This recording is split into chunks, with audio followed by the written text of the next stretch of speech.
another edition of G-Rock Rising. Erin, Vogt here with the guys from Only Living Boy. Based out of North Jersey, I guess we can say, right? But you're really literally playing all over the place, especially in the next couple of months or so. People will have a lot of opportunity to catch you and pick up a copy of your self-titled release, which is out now online. We're going to talk about digitally. You can pick up a hard copy if you're nostalgic, as we were talking about before we started. So with me today, Eric, Trevor, and Joe. Thanks so much for making it down, you guys. Of course.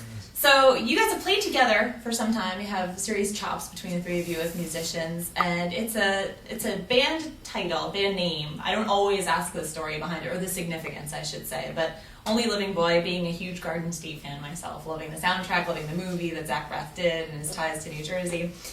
It definitely is a song title that evokes a certain mood and a certain attitude. So did you have that in mind at all when you chose it, or was it just kind of like something that was in your subconscious? Pretty much the deciding factor, that feeling you get from it. The singer-song, like the being able to really craft a song, I guess, that stands out to people and evoke that kind of mood. And it's almost like, in a different way, a different kind of anthem, I think, in the way that was used in, say, that movie. So it definitely gives people a certain vibe, I would imagine, if it's the first time they're coming to see you play.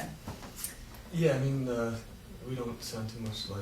No, that's the interesting paradox of it, I would say. So I think, but yeah, it's got that depth to it that we liked. I think that's why we thought it was okay to go with that name, because we don't sound anything. A little more telling than if we chose a Zeppelin song or something. Right.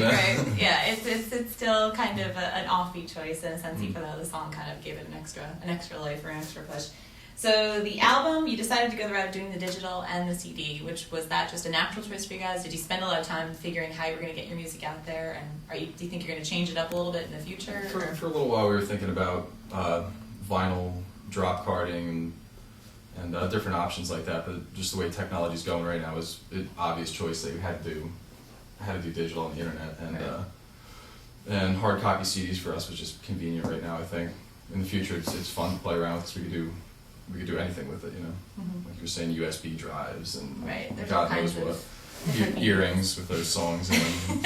Just press it and you can hear it. Computer chips, perhaps, and have people embed them, and yeah, that'd be kind of freaky in a sci-fi kind of way. But you have the CDs, and it's definitely great to have the hard copies in hand, because you are, as you mentioned, on a pretty monster tour. I would say, starting as you're watching this video, you're out on the road somewhere. You're playing in areas where our listeners and our viewers can catch you. You're playing a show coming up in New Hope at John Peters, which is a great venue to go check out on the whole Main Street Drive there. You're playing a couple of North Jersey shows in your kind of home area digs, I guess, in Hackettstown. And you also have New Brunswick and Philadelphia on your schedule for the next month out or so, right? Yeah, then November, we're going to be hitting up, like you said, John Peters, which I think is November 20th, which, like you said, is a great place to play. And we'll be in Philly December, and you can check that out on our schedule on our website, onlylivingboy.com. But yeah, we're excited.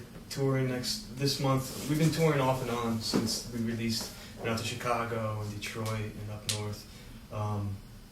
But we're excited to go down south this month, and next in December be out with Lion Eyes, which is a really good band from Maryland. They're really good friends with us, so that'll be really fun. Now, is this something that, because it's a substantial touring schedule, you have a lot of different venues and a lot of ground that you're covering, so was it something that you wound up putting together yourselves, or was it just a matter of reaching out to the right people and bookings, or did you have some help maybe with another band to kind of make it a little bit easier to hit different areas? I think everything. I mean, it's a combination of our manager working hard for us and us working hard for us, but also, like you said, making friends on the road with bands and gig swapping and things like that. It's just, you find those shows are the best ones you can do. So you find a like-minded band and a bunch of musicians and kind of be able to... Yeah, that's a lot nice for us. They're our boyfriends.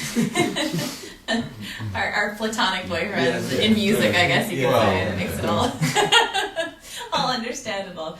So that's a lesson to be learned for other G-Rock Rising fans that might be out there, younger musicians trying to do their own thing, is to just make use of any resource possible, basically, I guess. Yeah. So really quickly, before we let you play us a couple songs, aside from just pounding the pavement, doing the gigs, and playing for pretty much straight the next couple of months, I guess, what else can people look for with Only Living Boy? You thinking maybe of a couple new songs at least to keep people's appetites going? Yes.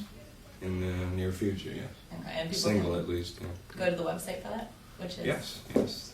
Yeah, you can. OnlyLivingBoy.com. Very easy. And you also have the MySpace and the Facebook everything. and the Pure Volume and everything linked right up at Yeah, exactly. OnlyLivingBoy.com. So OnlyLivingBoy.com, self-titled release. You can catch it on the road or online, as they've just mentioned. And this is G-Rock Rising.